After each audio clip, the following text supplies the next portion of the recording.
गोल्डी मसाले लाए हैं फ्रेश लॉक टेक्नोलॉजी जो रखे मसालों को हर समय फ्रेश। गोल्डी मसाले। नमस्कार, आप देख रहे हैं खबर उत्तर प्रदेश। मैं हूं आपके साथ तन्वी। रुक करते हैं खबरों का, लेकिन उससे पहले एक नजर डालते हैं इस वक्त की हेडलाइंस पर। युवाओं को रोजगार देने के लिए योगी सरकार लगाएगी रोजगार मेला। 29 कंपनियां युवाओं को देंगी रोजगार। यूपी में सचिवालय सेवा के 11 अधिकारी कार्यमुक्त। तबादला स्थल पर कार्यभार नहीं संभाल रहे थे। 2 दिन में कार्यभार न संभालने पर होगी कार्रवाई। कोडीन कफ सिरप पर सियासत तेज। अखिलेश यादव बोले, प्रदेश में एक जिला एक माफिया का राज। बीएलओ की आत्महत्या समाधान नहीं। केशव प्रसाद मौर्य बोले, ममता बनर्जी राहुल गांधी के चक्कर में ना पड़े बीएलओ। लखनऊ में नशीले कफ सिरप मामले में 5 राज्यों तक बढ़ा जांच का दायरा। ईडी ने एफएसडीए से मांगा कार्रवाई का ब्यौरा। उत्तर प्रदेश में कानपुर सबसे ठंडा, 5 डिग्री गिरा रात का पारा। अगले सप्ताह से पड़ेगी कड़ाके की सर्दी। आप देख रहे हैं के न्यूज़, खबरों का सारथी। और चलिए अब रुक करते हैं खबरों का और खबर उत्तर प्रदेश की शुरुआत करते हैं लखनऊ की खबर से। लखनऊ से खबर आपको बता रहे हैं, जहां योगी सरकार ने पीसीएस अफसरों को तोहफा दिया है। तो उत्तर प्रदेश के सभी पीसीएस अफसरों का बनेंगे स्मार्ट कार्ड। पीसीएस सेवा में आने से लेकर सेवानिवृत्त होने तक ये कार्ड बनेगा। और इसी के साथ आपको बता दें, सचिवालय प्रशासन ने अपने पुराने नियमों में बदलाव किया है। तो सीनियर पीसीएस अफसरों का ऐसे ही बनता था सचिवालय कार्ड। सभी पीसीएस अफसरों का बनेगा भवन प्रवेश का स्मार्ट कार्ड। तो लखनऊ से ये बड़ी खबर आपको बता रहे हैं, जहां पीसीएस सेवा में आने से लेकर सेवानिवृत्त तक बनेगा कार्ड। सीनियर पीसीएस अफसरों का ऐसे ही सचिवालय कार्ड बनता था। लखनऊ से यह अहम जानकारी आपको बता रहे हैं, जहां सभी पीसीएस अफसरों का बनेगा भवन प्रवेश का स्मार्ट कार्ड। तो योगी सरकार ने पीसीएस अफसरों को बड़ा तोहफा दिया है। लखनऊ से खबर आपको बता रहे हैं।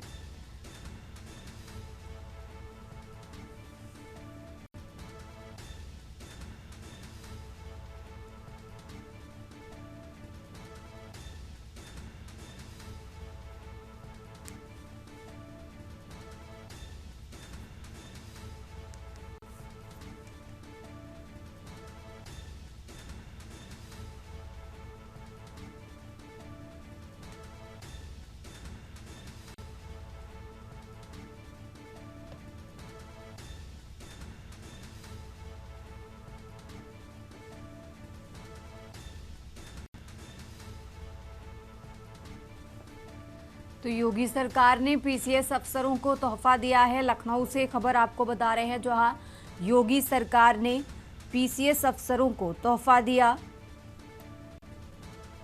पीसीएस सेवा में आने से लेकर सेवानिवृत्त होने तक कार्ड बनेगा। सभी पीसीएस अफसरों का बनेगा भवन प्रवेश का स्मार्ट कार्ड।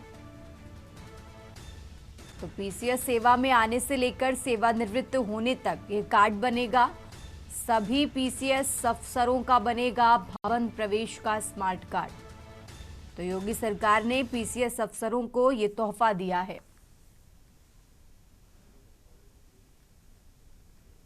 आगे बढ़ते हैं खबरों में। खबर लखनऊ से है, जहां CMS Gomti Nagar extension campus auditorium में संपन्न हुआ। मुख्य अतिथि पार्थ सारथी सेन शर्मा आईएएस अतिरिक्त मुख्य सचिव प्राथमिक एवं माध्यमिक शिक्षा उत्तर प्रदेश ने दीप प्रज्वलित कर समारोह का शुभारंभ किया है और मेधावी छात्रों को सम्मानित भी किया है। उन्होंने कहा कि सीएमएस उत्कृष्ट शिक्षा के साथ बच्चों के समग्र व्यक्तिगत और विकास एवं नैतिक मूल्यों को प्रोत्साहित कर रहा है। उन्होंने छात्रों को सकारात्मक सोच के साथ आगे बढ़ने की प्रेरणा दी है। सीएमएस प्रबंधक प्रोफेसर गीता गांधी किंगडन ने छात्रों को बधाई देते हुए वैश्विक दृष्टिकोण, रचनात्मकता, संवाद कौशल तथा विषयगत विशेषज्ञता के महत्व पर बल दिया। इस अवसर पर सुस्मिता घोष ने अतिथियों व उपस्थित जनों का स्वागत भी किया है। इस समारोह में गोमती नगर प्रथम कैंपस के छात्र अनय अग्रवाल को करीब 96% अंक प्राप्त हुए हैं। आईसीएसई के द्वितीय इंटर कैंपस कंपैरेटिव परीक्षा में शीर्ष स्थान प्राप्त करने वाले विशेष सम्मान दिया गया। उनकी माताजी को फलों फूलों से तौला गया और तथा पिताजी को शिक्षक गार्जियन को सम्मानित भी किया गया है।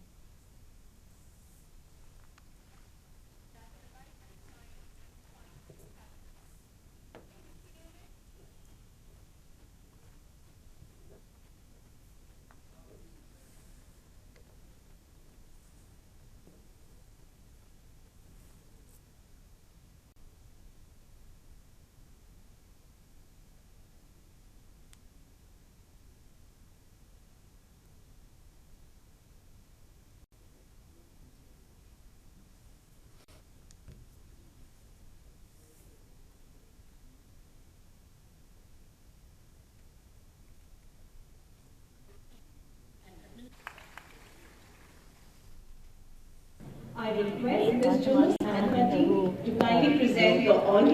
10 के बच्चों का ये मेरिटोरियस स्टूडेंट्स को फेलिसिटेट या उनको उनके अचीवमेंट को सेलिब्रेट करने का दिन है। यहाँ पर In the meantime, I request the ISC and the ICSC honoring students who are ranking from 1st to 10th to kindly line up on my right and that is your यहाँ left. पर आज पूरे दिन इनको कुछ I request the teacher in charge to kindly ensure that your students are already there. This is the ISC overall toppers from उनको honour करेंगे ISC as well as the ICSC बहुत सारी campuses. चीज़ें साझा की जाएंगी कि वो अपने एग्जाम टेक्निक को कैसे इम्प्रूव कर सकते हैं। और Right behind them, we request the ISC campus toppers and ICSC campus toppers to kindly be ready. आगे बढ़ते खबरों में भारत सरकार के संस्कृति मंत्रालय के अधीन कार्यरत प्रतिष्ठित साहित्यिक संस्था साहित्य अकादमी और चंडीगढ़ यूनिवर्सिटी उत्तर प्रदेश के संयुक्त तत्वाधान में उन्नाव में 2 दिवसीय राष्ट्रीय सेमिनार का शुभारंभ हुआ। आधुनिक समय में अंग्रेजी लेखन और अनुवाद की भूमिका को समझने तथा युवा लेखकों को मार्गदर्शन देने के उद्देश्य से आयोजित इस विशेष सेमिनार में कहानी कहने की बदलती शैली, नए प्रयोग और समकालीन साहित्यिक प्रवृत्तियों पर विस्तार से चर्चा हुई। इस राष्ट्रीय सेमिनार का मुख्य विषय story telling in English and translations, visions, revisions and innovations पर रखा गया, जिसके तहत 4 थीम आधारित सत्र आयोजित किए गए हैं। इनमें आधुनिक कहानी कहने की तकनीकें, पुनर्कथन की प्रक्रिया, नई रचनात्मक विधाएं और पौराणिक कथाओं के आधुनिक रूप जैसे महत्वपूर्ण मुद्दों पर विचार विमर्श हुआ। कार्यक्रम में शोध पत्र प्रस्तुतियां, कविता पाठ और संवाद सत्र भी शामिल रहा। उद्घाटन सत्र में देश भर से आए विद्वान, शिक्षाविद, लेखक और शोधकर्ता उपस्थित रहे। इस अवसर पर पशमुखानंद, उप सचिव, साहित्य अकादमी, संस्कृति मंत्रालय, भारत सरकार ने भारतीय कथा परंपरा पर प्रकाश डालते हुए कहा कि महाभारत, रामायण, पंचतंत्र से लेकर लोक कथाओं तक भारत में कहानियां हमेशा से ज्ञान, संस्कृति और मूल्यों के संवाहक रही हैं। समय के साथ कहानी बदलने के माध्यम बदले और आज अंग्रेजी एवं अनुवाद के जरिए भारतीय कथाएं वैश्विक पटल पर पहुंची हैं। चर्चा सत्रों में वक्ताओं ने कहा कि कहानी कहने की कला सिर्फ मनोरंजन नहीं बल्कि संस्कृति को आगे बढ़ाने, भावनाओं को व्यक्त करने और समाज को समझने का एक प्रभावी माध्यम है।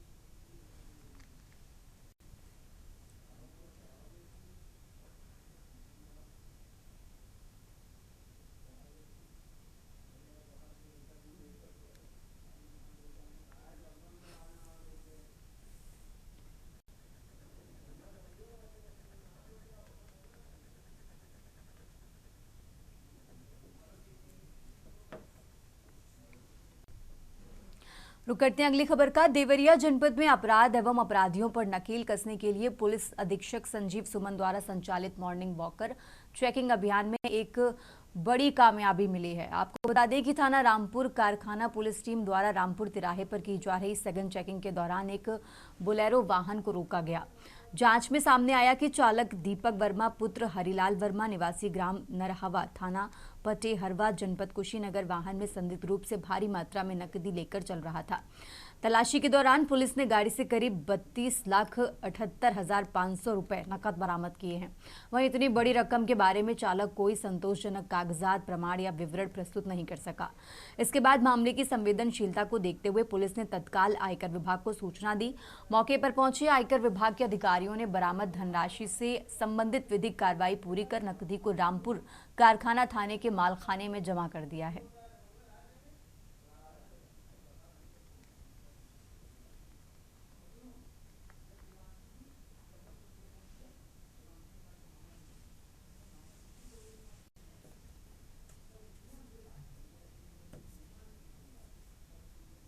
रामपुर कारखाना पुलिस टीम द्वारा रामपुर तिराहे पर की जा रही मॉर्निंग वॉकर चेकिंग के दौरान बोलेरो वाहन यूपी 57 AJ 8732 को चेक किया गया तो चालक दीपक वर्मा पुत्र हरिलाल वर्मा निवासी नरहरवा थाना पटेहरवा जनपद कुशीनगर के कब्जे से नगद 32,78,500 रुपया बरामद हुए, जिससे संबंधित कोई कागजात न होने के कारण स्थानीय पुलिस द्वारा उक्त नकदी के संबंध में आयकर विभाग को सूचना दी गई।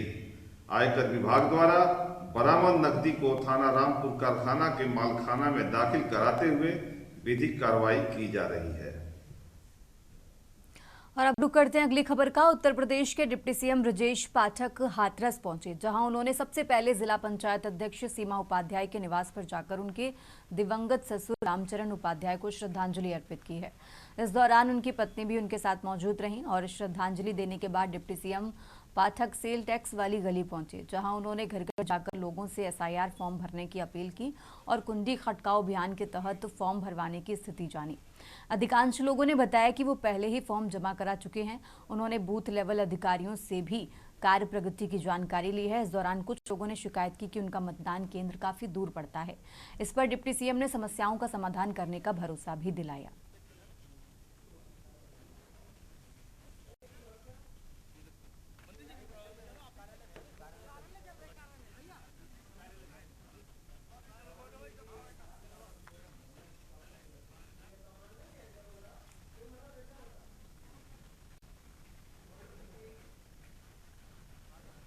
आगे बढ़ते हैं खबरों में। एनआईए ने कानपुर देहात जिले में बड़ी कार्रवाई करते हुए मावर स्थित एक पेट्रोल पंप पर अचानक छापा मारा।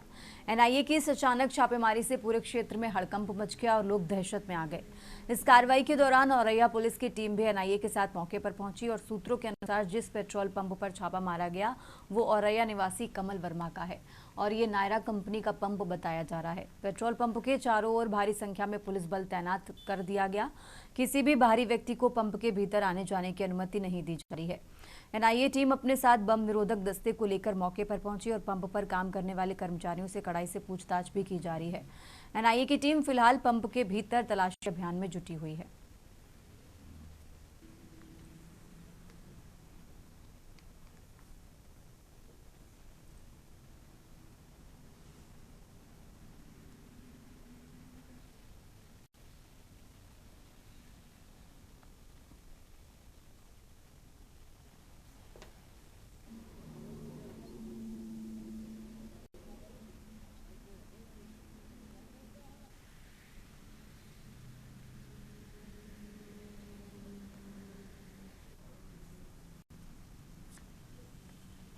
और अब खबर कानपुर से है, जहां कानपुर में हुसैनी फेडरेशन द्वारा 7 दिसंबर को परेड ग्राउंड में 51वां हुसैनी दिवस बड़े ही धूमधाम से मनाया जाएगा।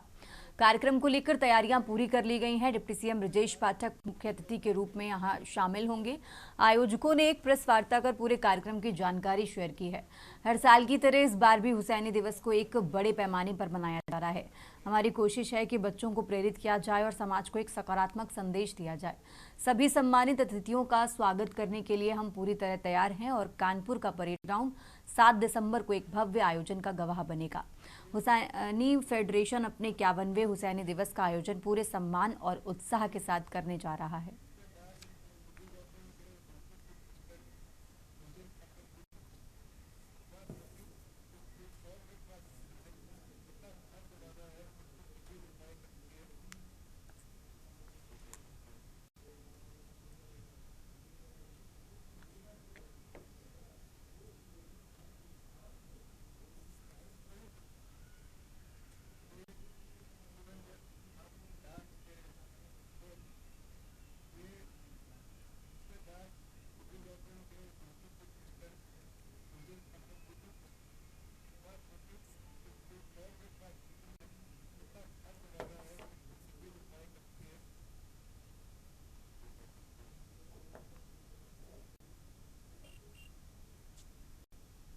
आज हम लोगों ने यहाँ प्रेस वार्ता रखी है। हमारा हुसैन डे का प्रोग्राम जो 7 दिसंबर 2025 को परेड ग्राउंड में होने जा रहा है, ये हजरत इमाम हुसैन पर पूरा आधारित रहता है। इसमें खास तौर से अभी हमने स्टूडेंट को लिया है जो कि हुसैनी फीस्ट का आयोजन किया था पिछले महीने 16 नवंबर को, और उसमें 550 बच्चों ने हिस्सा लिया था। 7 दिसंबर को हुसैन डे, इसलिए हमने प्रेस वार्ता बुलाई है जिसमें हुसैनी फेडरेशन 2 सेशन का प्रोग्राम करेगा। सुबह 1 बजे से शाम को 5 बजे तक, दूसरा सेशन शाम को 7 से रात में 12। ये पहला सेशन एजुकेशन के नाम है, जिसमें हमारे शहर के जो भी मजहब मिल्लत के बच्चे हैं उनके लिए हमने एग्ज़ाम कराया था, उनको इनामात देंगे। और अब खबर गाजियाबाद से है, जहां गाजियाबाद के मोदीनगर थाना क्षेत्र के गोविंदपुरी स्थित मेन मार्केट का ये मामला आपको बता रहे हैं, जहां करीब 8:30 बजे सराफा व्यापारी गिरधारी लाल पर धारदार हथियार से आधा दर्जन वार करके उसे घायल कर दिया गया और उसे बचाने आए उसके पुत्र पर भी कई वार किए गए और घटना को अंजाम देकर जैसे ही भागने का प्रयास किया, आरोपी को पीड़ित और अन्य लोगों ने दबोच लिया और उसके कब्जे से धारदार हथियार और एक तमंचा भी बरामद किया गया है। घायल गिरधारी लाल को उपचार के लिए फिलहाल अस्पताल में भर्ती कराया गया, जहां डॉक्टरों ने उसे मृत घोषित कर दिया। पुलिस ने शव को कब्जे में लेकर पोस्टमार्टम के लिए भेज दिया है और घायल पुत्र का उपचार जारी है। फिलहाल घटना को अंजाम देने का कारण स्पष्ट नहीं है। फिलहाल इस पूरे मामले की पुलिस जांच पड़ताल में जुटी हुई है।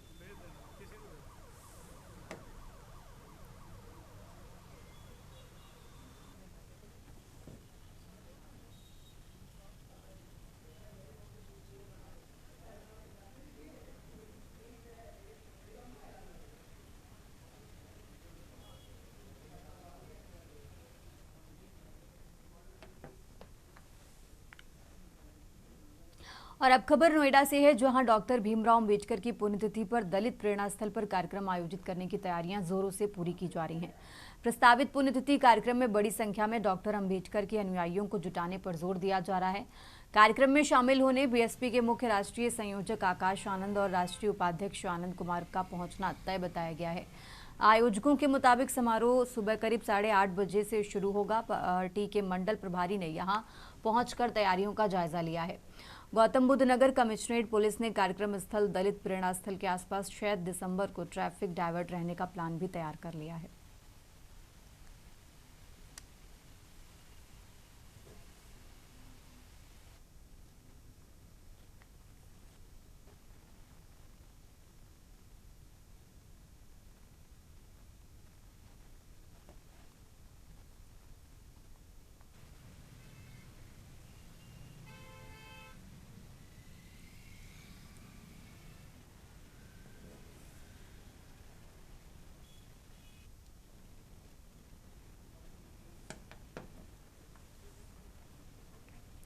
कानपुर सेंट्रल स्टेशन के कैंट साइड गेट नंबर 2 में बने नाले में देर रात गाय गिर गई। गाय गिरने की सूचना पर कानपुर सेंट्रल स्टेशन के जीआरपी इंस्पेक्टर ओम नारायण सिंह और स्टेशन मास्टर अवधेश तिवारी मौके पर पहुंचे और जाकर गाय नाली में गिर गई। उसको बचाने के लिए उसका रेस्क्यू शुरू किया गया।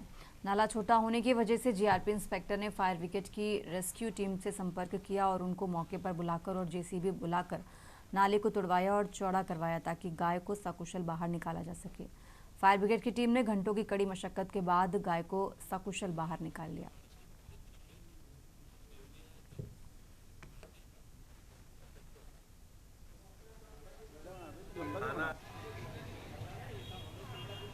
आज स्टेशन सुपरिटेंडेंट महोदय द्वारा एक सूचना दी गई कि सीवर में गेट नंबर 2 के पास गाय गिरी थी और जैसा कि स्थानीय लोगों ने बताया ये कल रात को ही गिरी थी। देर से सुबह जानकारी होने के बाद इसका रेस्क्यू किया गया है। इसमें विशेष रूप से रेलवे की टीम, फायर सर्विस की टीम और जेसीबी की मदद से स्थानीय लोगों के सहयोग से हम लोगों ने बाहर निकलवा दिया। लगभग कितना टाइम लगा होगा, कितने घंटे बाद? एक्चुअली गिरने का तो ठीक समय नहीं पता है, लेकिन ये रात में गिरी थी। क्या हालात? सीवर में पानी ज्यादा नहीं था इसलिए जीवित है। तो क्या हालात है? अभी वो ठीक है, उसके लिए पशु चिकित्सक की टीम को भी बुलाया गया है। अगर वो सबके सहयोग से सकुशल बचा लिया गया। और अब आगे बढ़ते हैं खबरों में। नोएडा पुलिस को एक बड़ी सफलता हाथ लगी है, जहां सेक्टर फेस 1 थाना पुलिस ने अवैध गांजा तस्करी करने वाले एक अंतर्राज्यीय गिरोह का पर्दाफाश करते हुए एक शातिर तस्कर को गिरफ्तार कर लिया है। पुलिस ने गिरफ्तार किए गए शातिर गांजा तस्कर के कब्जे से भारी मात्रा में विशेष किस्म का अवैध गोल्डन मिर्ची गांजा बरामद किया है, जिसकी कुल वजन करीब 64 किलोग्राम है। जब्त किए गए इस गांजे की अंतर्राष्ट्रीय बाजार में अनुमानित कीमत करीब 15 लाख रुपए बताई जा रही है।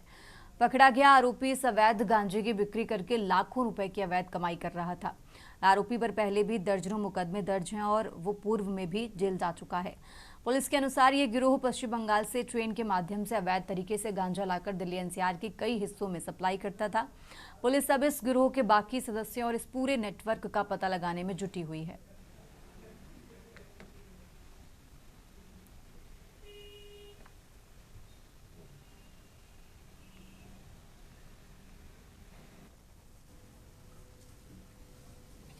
गौतम बुद्ध नगर में सीपी मैम के सख्त निर्देशन में और नोएडा जोन में लगातार अभियान चलाया जा रहा है नारकोटिक्स और लिकर के खिलाफ, जिसमें थाना फेज 1 की टीम ने एक अच्छे गैंग की गिरफ्तारी की है।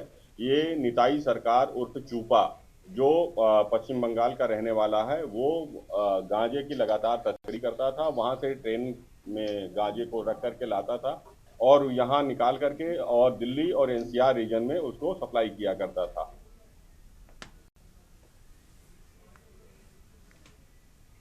और अब खबर लखनऊ से है। लखनऊ पुलिस को एक बड़ी सफलता हाथ लगी है, जहां एडीसीपी नॉर्थ गोपीनाथ सोनी ने ऑटो रिक्शा में सवारियों को निशाना बनाने वाले 4 शातिर चोरों के गिरोह को गिरफ्तार करके इसका पर्दाफाश किया है।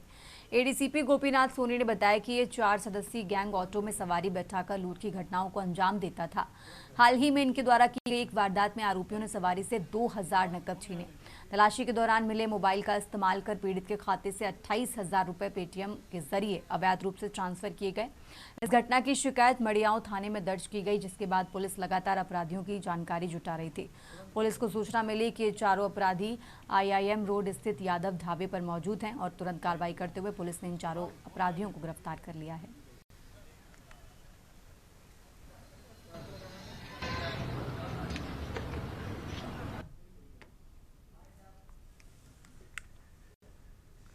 उत्तर प्रदेश की खबरों में फिलहाल इतना ही। आप देखते रहिए के न्यूज़ इंडिया।